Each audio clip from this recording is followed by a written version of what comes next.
Hello mga palalabs! For today's video po, explore ko naman po kayo sa area kung saan po ako nakatira. So ito po yung tinatawag na Highland Park.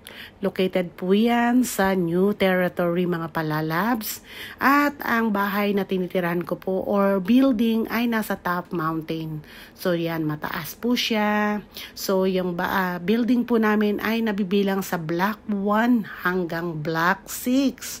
So bukod pa po dyan, may clubhouse po dyan na pwede kang mag-relax. May massage at ganun din po mga palalabs, may swimming pool. Wow, di ba? Maganda. At may library rin po sila dito mga palalabs sa clubhouse at may piano room. So everything in one ba mga palalabs? Napakaganda, di ba?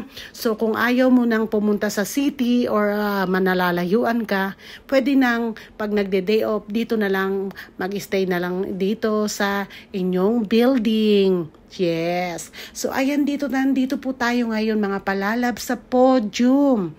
At makikita ang iba't ibang klase ng mga pananim dito na inaalagaan po yan at mini-maintain ng gardener para ma-maintain ang kulay berde, di ba mga palalabs? So ayan po sa bandang kaliwa ko, nakikita nyo ang nagtataasang building na may mga kulay puti. At yan din yun sa kabila, yung mataas na yan. Bali dyan sa kaliwa na yan, ayan na po yung ginagawang hospital. So, yung hospital po na in-extension po nila mga palalabs, until now, hindi pa po tapos. Ayun, malalim po yan. Dahil hinukay po talaga nila yan. So, makikita nyo talagang pulido po talaga ang ginagawa nila dito. For lifetime ba? Yes, ganun po talaga. So yan mga palalabs, hindi lang po ako ang tao dito ngayon sa veranda o sa podium dahil makikita ninyo ay meron ding tao doon sa harapan ko, di ba? Na nagpapahangin kasi nga malakas po ang hangin ngayon dito. Masarap po ditong mag-relax. Kung gusto nyong mag-isip or makinig ng music, pwede po kayong mag-jogging o umikot-ikot dito. Ayun po ang aking anak at patawa-tawa na lang siya at dahil may nahawakan yata siya sa veranda.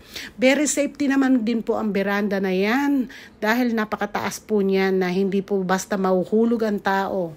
Talagang solid po siya.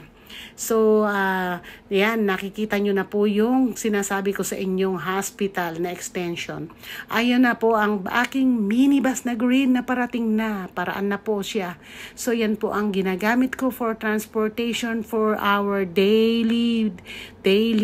Yan po ang ginagamit kong sasakyan.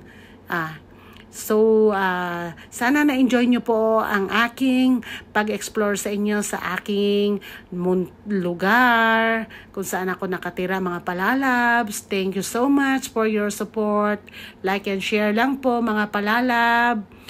Have a blessed night to everyone. Bye-bye!